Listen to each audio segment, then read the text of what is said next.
Assalamu alaikum everyone.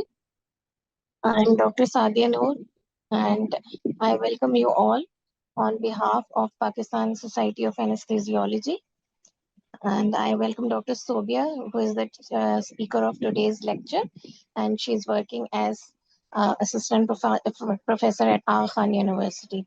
Can everyone hear me? Yes, I can hear you. Okay. Just to remind all the participants, kindly keep your mics muted during the lecture. And if you have any question, you can comment in the chat box. We will take all the questions at the end of the lecture.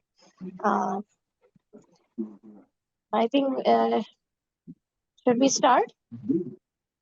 I am ready to start. You can tell me. I will start.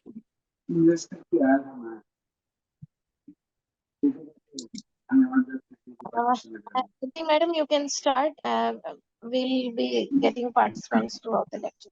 All right. Assalamu alaikum. So I have been introduced by Dr. Saab, and I am very privileged to get this opportunity to talk to you guys about cardiac disease in obstetric patients.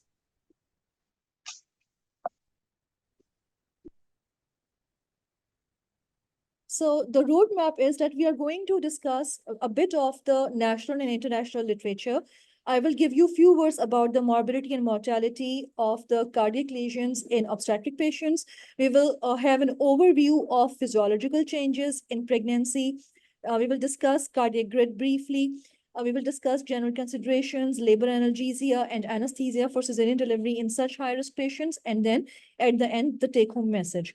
Before I actually start the talk, I would like to, declare that the purpose of this talk is not to discuss each cardiac lesion or pathology separately, but rather, because it's such a vast topic, the idea is to have the generalized concepts and the main concepts of dealing with cardiac obstetric patients in our day-to-day life.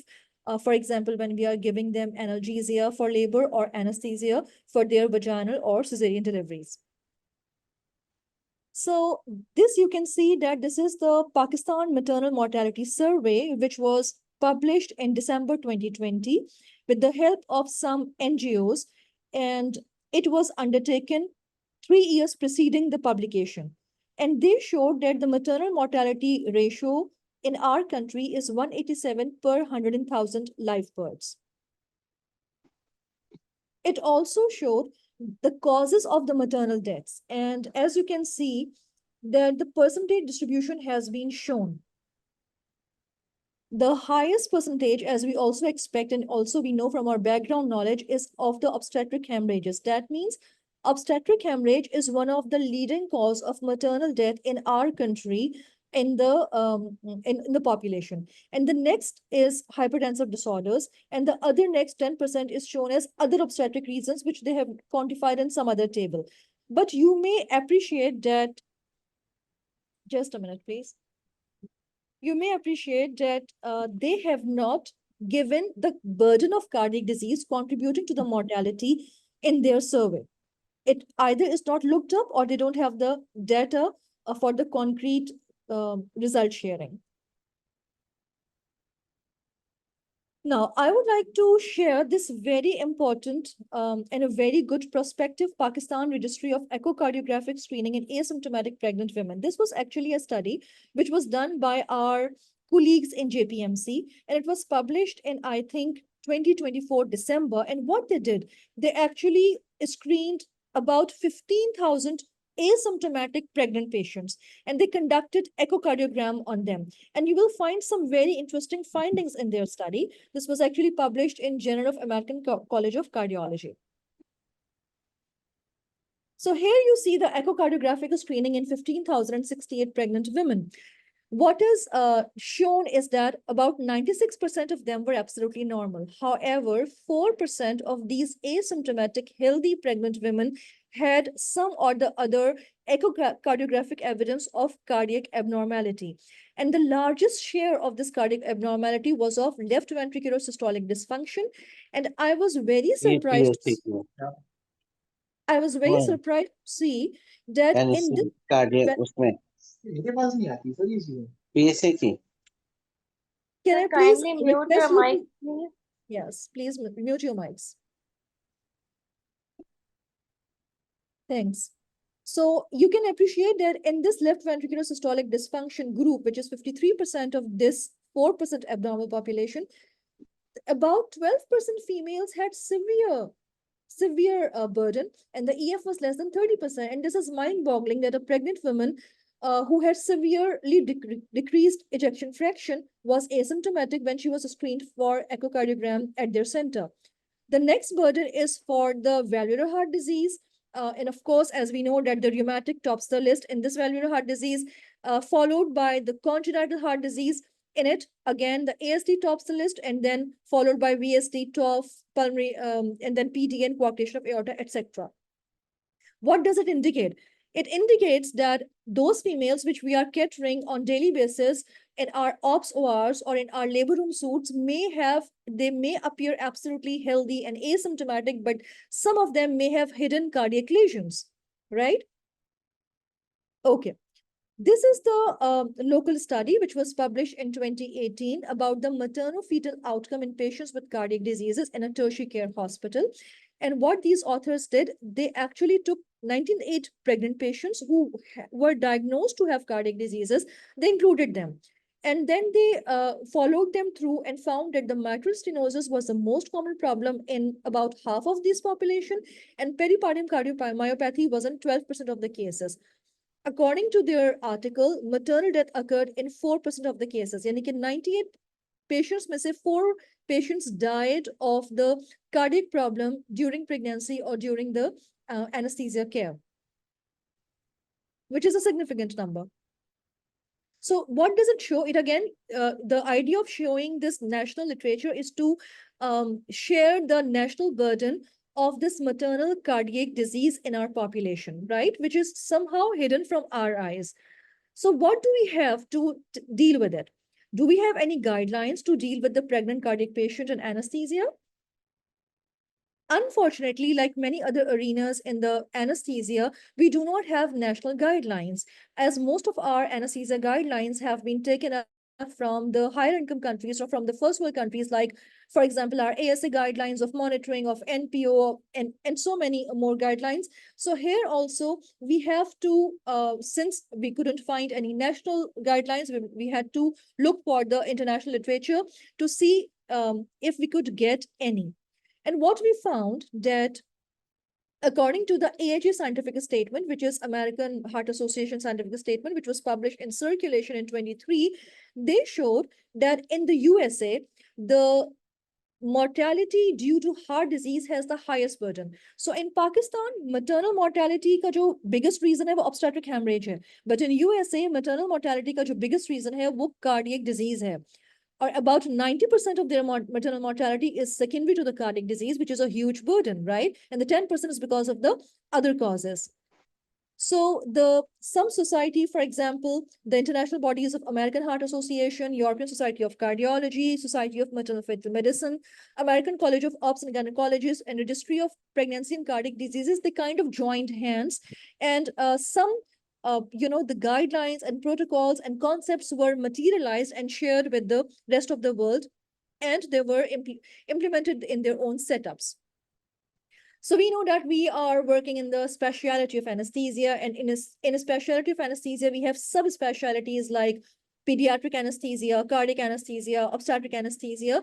Now there is a concept of subspecialty in the obstetric anesthesia, which is the discipline of cardio obstetrics, right? Which aims to improve the maternal morbidity and mortality through the multidisciplinary care of pregnant patients who have congenital or acquired heart diseases. And the role of anesthesiologist is in this multidisciplinary pregnancy heart team is crucial to the peripartum care, and for very obvious reasons, right? So here is a pictorial description of this pregnancy heart team. And this is again taken from the article which was published in Circulation in 2020. You can see that there's a loop. So the multidisciplinary team, including the obstetrician, the cardiologist, maternal fetal medicine, anesthesiologist, pharmacist, and nurse, they together make a team. And they see the patient before any of her procedure, like preconceptual health evaluation, medication reviews, and assess the maternal cardiovascular risk.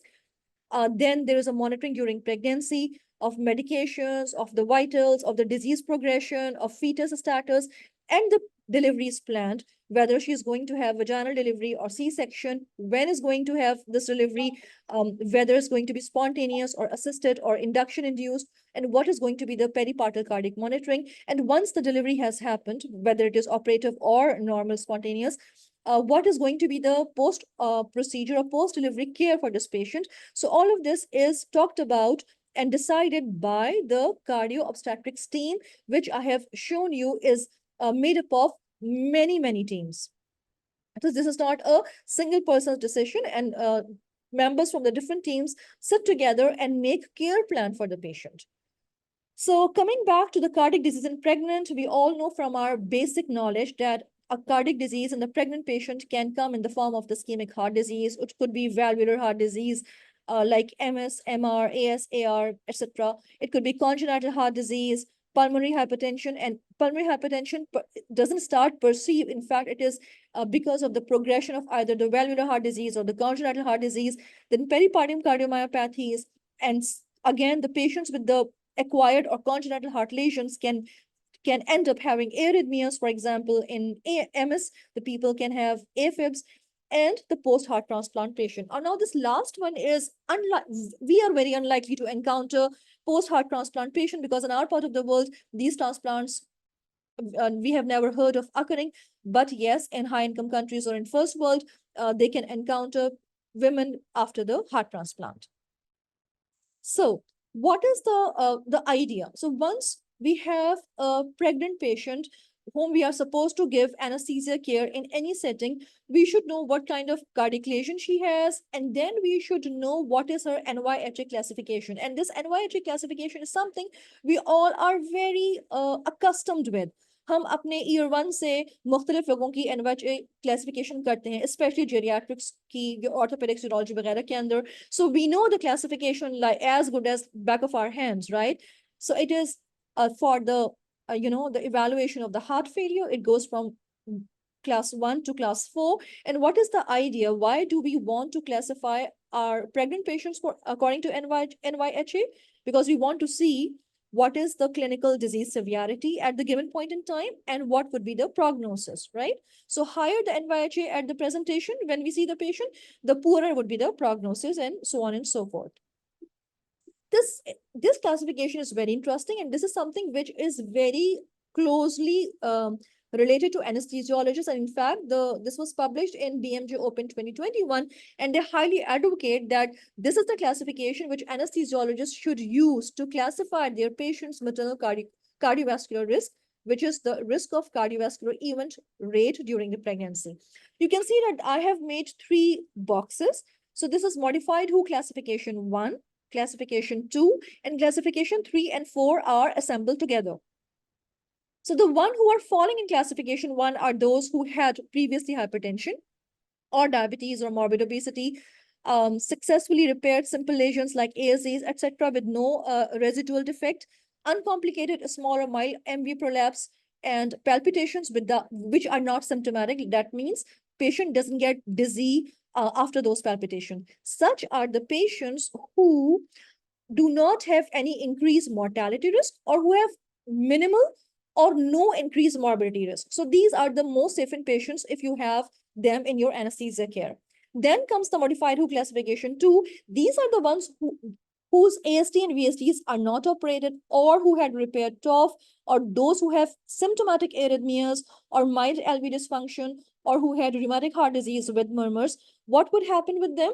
That their risk of mortality is slightly increased and the moderate increased risk of morbidity. And then comes the problematic class, which is 3 and 4, where the mechanical valve is present, patient has complex congenital or cyanotic heart disease, pulmonary hypertension is present, they have had peripartum cardiomyopathy, their EF is reduced, the AS or MS is severe in category, or there is aortic dilatation. And these are the patients who have significantly increased or extreme risk of mortality and morbidity. And these are your problematic patients, right? The actual problematic patients.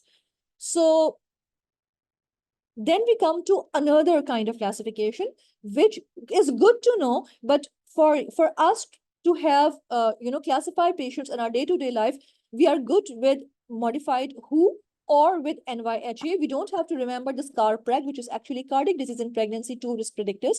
What they have done is they have taken up the lesions, they have assigned scores or points to them, and then they say that if the patient has score 1 only, then the risk is 5%. If the score is 2, then the risk is 10%, and so on. We don't have to memorize all this. अगर हम दो classifications भी जानते हैं और अगर हम उसके हिसाब से अपने मरीज को classify करने के लायक हैं, then we are good to go.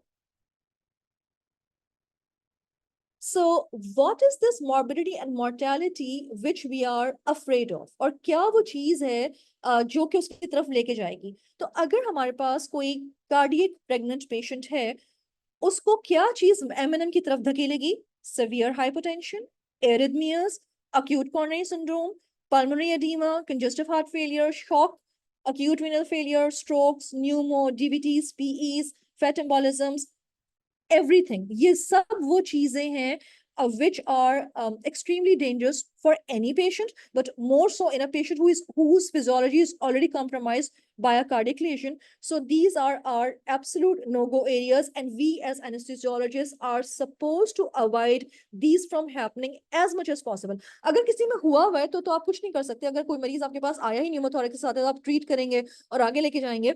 मगर Sorry, Dr. Sobia, sorry to intervene. Actually, the mode of presentation is to be in English. So I would request, because we have other participants who only All right. understand English. So I All would right. request you to please only speak in English. I'm grateful. Thank you. Thank you. Thank you, Dr. Asma, for reminding me, because once we have the local audience and faces seeing, we just kind of carried away. All right. So coming back to this point, I will just repeat this slide, that what leads to maternal morbidity and mortality. As you can see, that all these bad things, which is the severe hypertension, arrhythmias, etc., which can compromise the end organ function, can lead to the morbidity and mortality, and we are supposed to avoid these at any cost. Or if present, we are supposed to treat them side by side. Then we come to an article which was published in Circulation. It is about the anesthetic care of the pregnant patient with cardiovascular disease. It is a scientific statement from the American Heart Association. It was published in October 2022, and the SOAP is also in agreement with this statement. And I'm only sharing the abstract over here, just, even the crux of the abstract. And it says that anesthesiologist is a critical part of the pregnancy heart team. That means we are at the center stage. And maternal morbidity is decreased with expert anesthesiology peripartum care. And if we standardize the anesthesiology approach to the patients with high peripartum cardiovascular risk, we would be able to decrease the morbidity and mortality. Having said so, I would like to emphasize that there is no fixed recipe to deal with these kind of patients. We have to tailor our anesthesia, our management according to the patient which we are getting. So there is no perfect recipe. You will have to see what is the cardiac lesion patient is coming with, at what stage of pregnancy she is, what is the fetal status, what are the resources at your own setup, what is your own expertise, what is your own comfort level of dealing with these patients, do you have help and other resources available, what kind of monitoring is available at your center, etc., etc. So what they did, they actually, in AHA Circulation, which I just showed to you, they have given us this pictorial representation, right?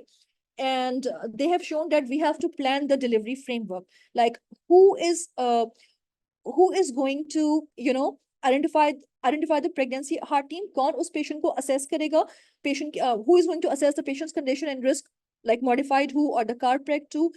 And we have to make or identify the members of the pregnancy heart team. Then what is going to happen with this patient? Is she going to go the route of the vaginal delivery or the cesarean delivery? When is going to happen? Is it going to happen at term or the early term or the preterm?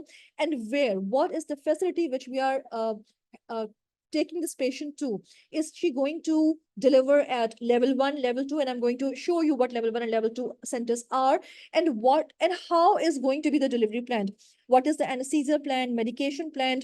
What monitoring would be employed? What is going to be the recovery monitoring and recovery stay? And how, if happens, what is the strategy to manage the postpartum hemorrhage? So this is the slide which tells you about the maternal levels of care. The basic care level is 1, specialty care is 2, subspecialty is 3, and regional perinatal healthcare are the level 4 centers. So those patients who are falling in the modified WHO classification 1 and 2, the simpler patients can be cared for maternal level 1 or 2 centers, that is the basic care levels and the specialty centers. However, those who have the level, the modified classification 3 and above, they should go to the level 3 centers, or those if you think would require ECMO or the pericardium cardiac surgery, they should go to the level 4 center. And who are the women who would be requiring the ECMO or this kind of surgery? So those who have pre-existing severe pulmonary hypertension or Eisenmenger syndrome, or very low systemic ventricular function, or severe right ventricular failure. So these are the patients who should be referred to level 4 centers. Now, what does this pregnancy heart team ensures? As we have discussed before, they are supposed to recognize risk factors of deterioration in the patient. They are supposed to early diagnose the cardiac lesion. There should be close obstetric and medical surveillance, identification and treatment of the complications, appropriate use of the drugs.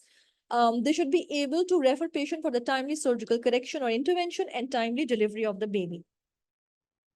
So for all this matters, what they need to employ is the early implementation of the maternal early warning criteria, which is MUSE.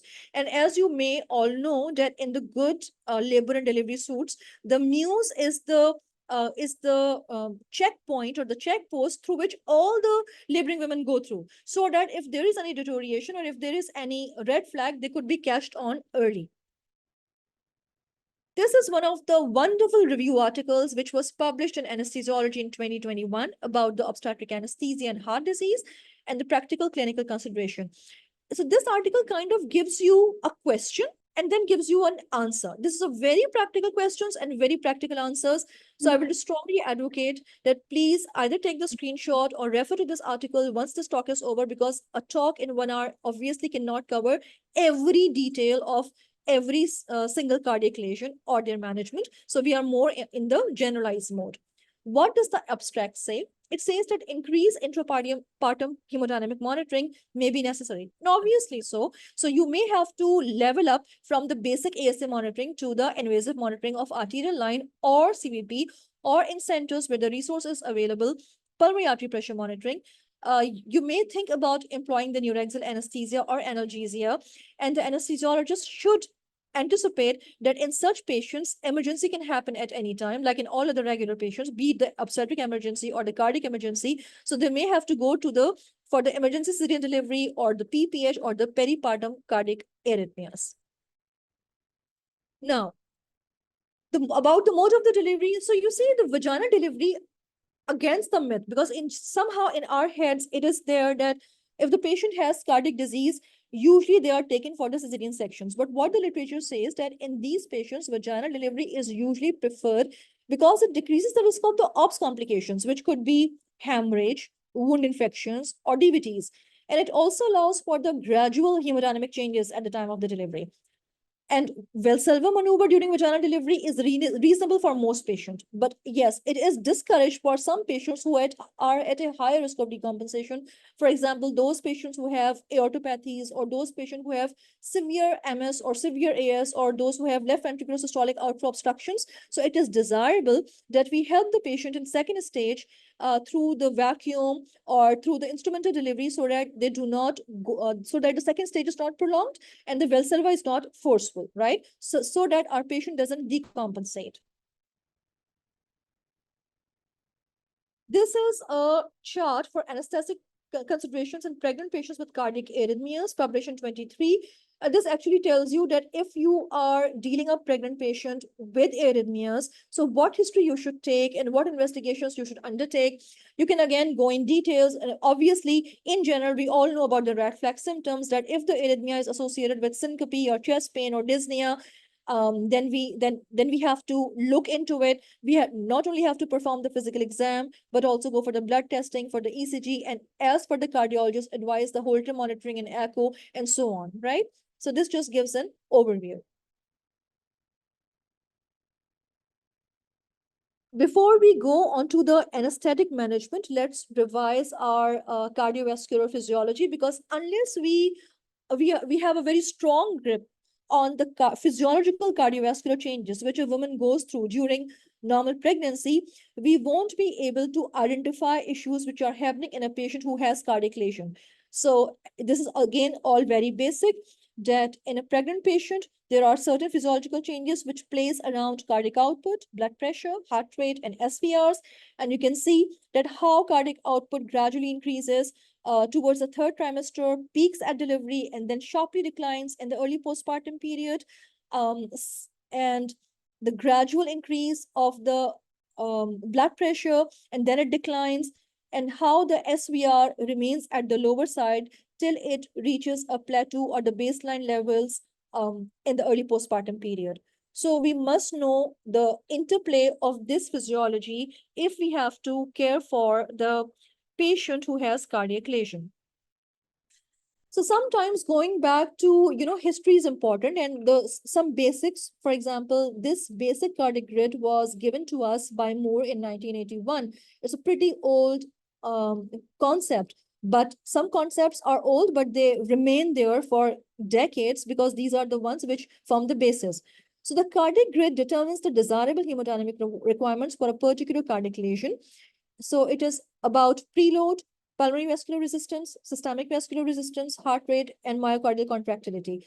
And I'm sure that when you guys have read about the valvular lesions, it is all about that are we supposed to increase the preload or decrease the preload or keep it the same? And what about the heart rate and which medications to use and etc. So these 5 factors can be increased or decreased by manipulating the anesthetic techniques or by specific drugs to get the desired outcomes. So just remember these 5: preload, PVR, SVR, heart rate, and contractility. This is your cardiac grid. Now, so when we talk about cardiac grid, we should know that what is the desired hemodynamic changes for common cardiac lesions when we talk about this cardiac grid. And again, I'm not going to go in the detail of every one of this, but I have just highlighted, for example, AS, MS, AR, and MR. And we know that most commonly we have rheumatic heart disease in our populations, which turns to get mitral stenosis.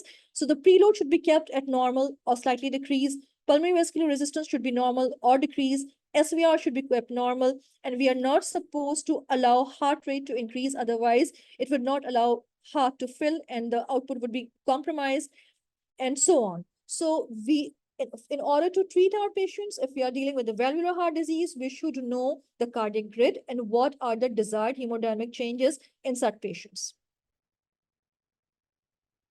Then come about the generalized anesthesia consideration. So we should know about the severity of the lesion which patient has and the hemodynamic significance she is getting. What is the residual ejection fraction or the ventricular function? What are the secondary effects of that cardiac lesion or her hepatic circulation on her renal circulation and pulmonary system? So is her creatinine is high? Her LFT is deranged? What about, is she in pulmonary edema? Does her basis have Krebs?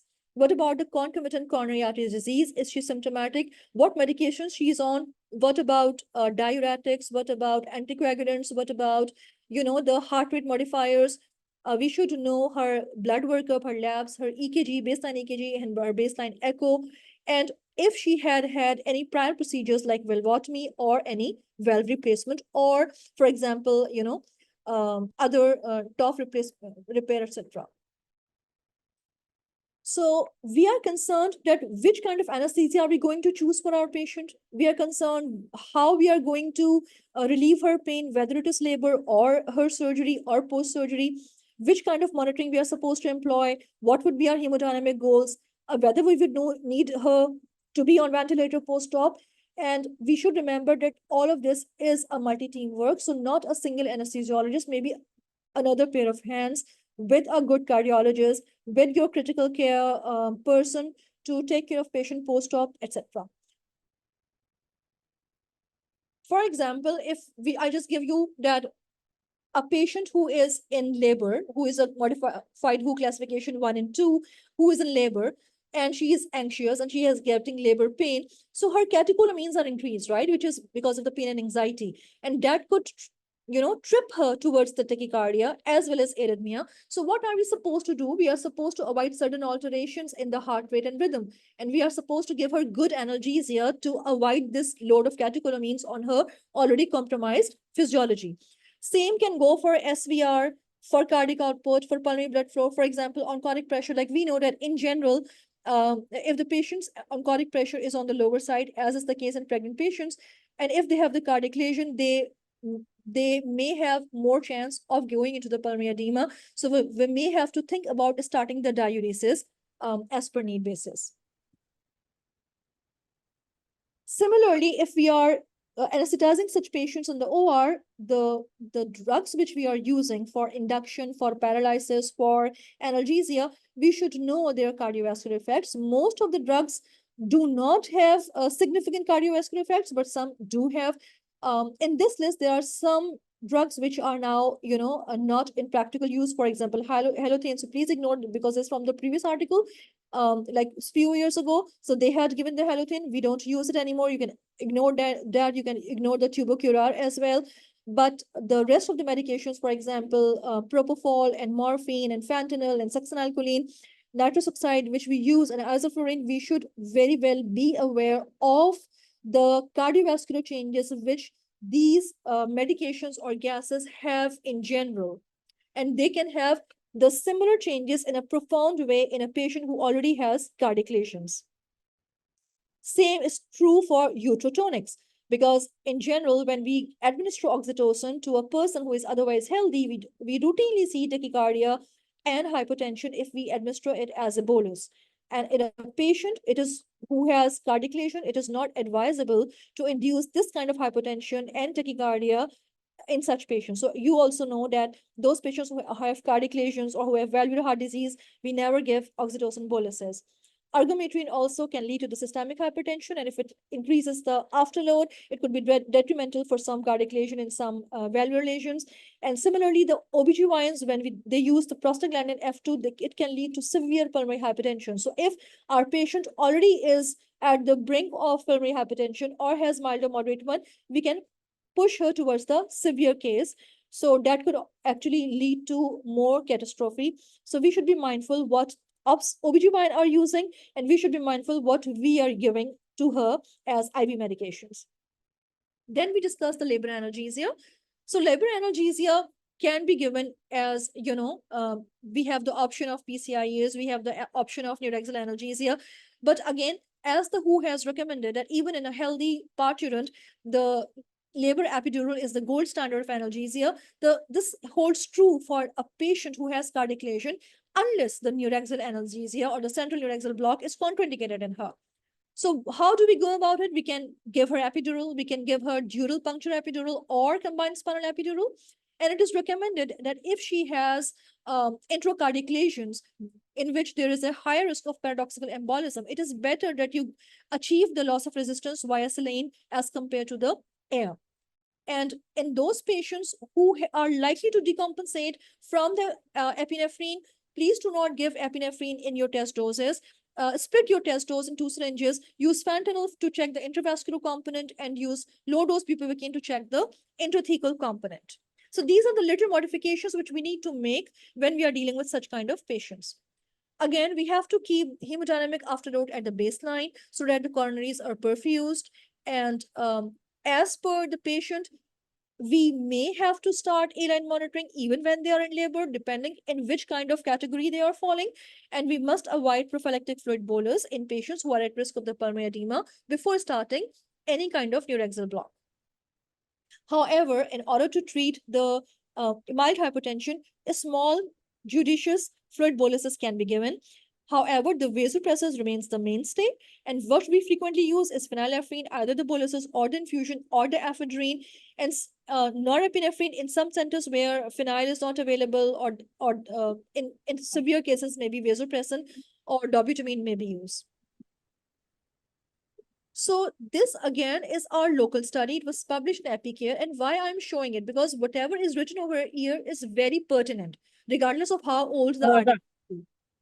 So the decision regarding the type of anesthesia for emergency cesarean section will be guided by the nature and severity of the cardiac lesion of the women as well as by the urgency of the surgical delivery. Both the regional and general have been described in most cardiac conditions. And there is no evidence to support any particular technique because the overall goal is to keep the patient stable cardiovascular wise or hemodynamic wise. So what we aim for gradual, careful introduction of either general or regional anesthesia with invasive monitoring in place. And as we know that hemodynamic changes after spinal anesthesia are more rapid if we are giving the anesthesia for cesarean delivery, they are more pronounced as compared to the epidural anesthesia. So when we have such kind of patients, we avoid pure spinal anesthesia. We tend to go for epidural blocks even for the cesarean deliveries. So those who are in the lower categories of modified WHO class of 1 and 2, they may tolerate the traditional dose of the local anesthetic in their intrathecal spaces, but those in the higher classes, they usually benefit from the gradual onset of the sympathetic blockade. You can use epidural, you can use CSC techniques with intrathecal opioids and epidural and the local anesthetic in the epidural space. And sequential CSC can be done where we introduce the opioids in the intrathecal space and then we load the epidural space with the low dose of the bupivacaine slowly and gradually till we gradually bring the block to the dermatomal level of T4 to T6. It gives a greater reliability and symmetry, and it gives better control of the hemodynamics as well. Minimal of the crystalloid fluid co-load. We can start the prophylactic vasopressor. We also know that even in now, those healthy pregnant patients who are coming for the cesarean delivery for any reason, it is recommended to give prophylactic vasopressor infusion. So phenylephrine is now used in our center as well routinely to prevent the onset of hypertension. In these patients, it is better to start it, or it is better to adopt this technique because it will help you to keep the hemodynamics in check from going towards the hypertension. Phenylephrine infusions can be used, norepi infusions can be used through the peripheral IV line, and they can be titrated to maintain the heart rate around 60 beats and the mean arterial blood pressure near the baseline. So I would like to conclude that in this section, which is about the anesthesia for cesarean delivery, and this was an article which was published by our professor, Dr. Samina Ismail. It is the data from our center, Aga Khan University, anesthetic management and peripartum outcomes for parturients with valvular heart disease in a tertiary care hospital. And this said that elective cesarean section with regional anesthesia was a common approach in our setup for high-risk parturients. However, the benefits could not be ascertained. Despite low maternal and neonatal mortality, significant maternal cardiac and neonatal complications were observed. So what does it say? It actually is very much in line with that previous article which was published in Epicare, that regardless of the technique, it is that the goal should be the stability of the hemodynamics. So regional anesthesia for cesarean delivery can prevent the mortality, but yes, complications can still occur both in neonates and in mothers. Then we come to the general anesthesia. Why would we give good general anesthesia for a cardiac patient for cesarean deliveries if they are already cardiopulmonary decompensated, if the patient is coming to you with the frank pulmonary edema, if you need to intubate her, if there is a contraindication to neuraxial block, it eliminates the work of breathing, it reduces the oxygen consumption and the complications, of course, there could be decreased venous return, there could be pulmonary hypertension, hypercarbia can make things work, you have to prevent the acidemia, and so on. Monitoring. The monitoring we should be doing the ASA monitoring, the urine output, skin temperature, capillary filling, and IO balance, of course, temperature, of course, as well as the A line, arterial line, ABGs, and pulmonary artery pressure if the expertise and resources are available. Because it's not that we, pass this on and record it. It's someone should be there to interpret the readings as well. What about the post-anesthesia care? There is no recipe that for this much time period you are supposed to keep patient in the recovery room. There is no written guideline. We all know that first 24 to 48 hours after the surgery have very significant hemodynamic chances and the fluid shifts, so they can trigger the heart failure and arrhythmias as well. So if the patient is in the high risk category, like the lesion 3 and 4, the classification 3 and 4, they should better be monitored in the setting of, for example, CCUs. And invasive monitoring should never be discontinued. It should be continued till the patient is stable enough to be shifted back to the ward. Again, there is no formal guidelines which suggest the appropriate duration of ICU stay or the invasive monitoring for those women who are at high risk of maternal CVD compensation, and level of care should be individualized to the patient's current clinical status. So what is our take-home message right now? That if we are working in those centers who have high burden of pregnant patients with cardiac disease, we should think about forming a pregnancy heart team, right? We should always make an individualized care plan with our team members with special attention to overall functional impairment. And we should understand the hemodynamics of our patients. And we would understand it if we know the physiology nicely. We should be able to associate these hemodynamic changes with the structural lesion, and we should use the appropriate invasive monitors to provide optimal conditions for perioperative anesthesia care so that our patient can have favorable outcomes. Thank you so very much for your patience for this kind of long and vast topic. Thank you, Dr. Sobia. And it was really informative and well organized. And I also want to thank Dr. Asma for reminding, because I was too much captivated with the lecture. And if we have any questions, can we please have that in the chat box? And meanwhile, I would like to ask some of my seniors to please comment if you have any. I can see Dr. Fazil in the participants. Can you please comment? Sadia, thank you very much. I think the whole talk is so mesmerizing. Then there is nothing for me to comment. Excellent presentation of a very difficult topic. And unfortunately, like a major cause of morbidity and mortality in our part of the world. So I believe Dr. Sobia has given us enough insight into this subject so that each one of us can, in their own capacity, in their own center, can decide and formulate a plan to deal with such cases and avoid morbidity, at least in these patients. Thank you, Dr. Sobia, for this, and thank you, Dr. Sadia, for asking me, Nathan. Thank you. Thank you so much, Thank Dr. you, Fazil, sir. for your presentation. Thank you so very much. Means a lot. Thank you, sir. We also have Dr. Leena in the participants. Ma'am, can you please comment something?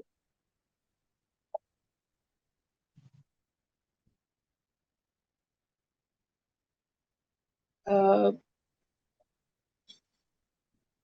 Thank you very much. It was very, very informative, as just now Dr. Fazil has mentioned. You have explained every possible thing which could humanly be done. My only concern is about the centers in which they are not very well. We are receiving these cardiac patients directly into the emergencies. I think a proper plan and a proper teams, as you have just mentioned, we need to develop that part as well in all the other centers as appropriately and as much as we can. Thank you very much. Well Thank you, done. Dr. Thank you. Thank you very much, Dr. Leena. Appreciate it. we also have Dr. Asma, ma'am. Would you please comment? Thank you, Dr. Sadia, for the overall coordination, and I'm really grateful to Dr. Sobia Khan for. She is such a great teacher. I would, inform everybody, because excellent talk, excellent presentation, up to date information on the recent guidelines, whichever are available, and it's always great to hear Dr. Sobia on the expertise she has in obstetric anesthesia. So I'm really grateful to Dr. Sobia for giving us this lecture at this hour of time, which is like evening time. Thank you so much, and I'm really grateful to all the participants, as well as Fazal Saab, Dr. Leena, Dr. Kashif Ali Mehman, Dr. Aftab Imtiaz was also present. They are all our seniors from different hospitals across Pakistan, and they always give importance to such academic activities. So I'm really grateful to all of my seniors from the bottom of my heart. And I really hope that we will be able to continue this format even in the future with different topics, even after this module ends. So thank you very much. And thank you so much, Dr. Sobia, for continuing it, and for considering our request, because we have some of the participants who are not from Pakistan and they attend it from different parts of the world and they don't understand Urdu. So that's why we have made it consensual, on a consensual basis. We have made it tried to make it possible so that everything is communicated to everybody in a single mode, which is English. So I'm really grateful. Thank you so much, everybody. Thank you, Dr. Asma. I was wondering, we just have only a question from Jennifer Rose. She's asking if you need to deliver a baby urgently, but the mother is very dyslexic with a pulmonary edema. What is the anesthetic choice? So thank you very much for asking me this question. I think we also discussed somewhere in during your talk that there is a point when general anesthesia becomes necessary. And what is that point? When you have the patient who is already decompensated, and the situation which you are telling us, that mother is very dyspneic due to the acute pulmonary edema, and there is urgency to deliver the baby. So you have no choice but to go for the general anesthesia in this patient. I hope that answers the question. Thank you, madam. And really, I also would like to appreciate and thank you for such a informative lecture. And as we can see that there's only just one question in the comment box. So if anyone from the seniors would like to comment or make any remarks. So I guess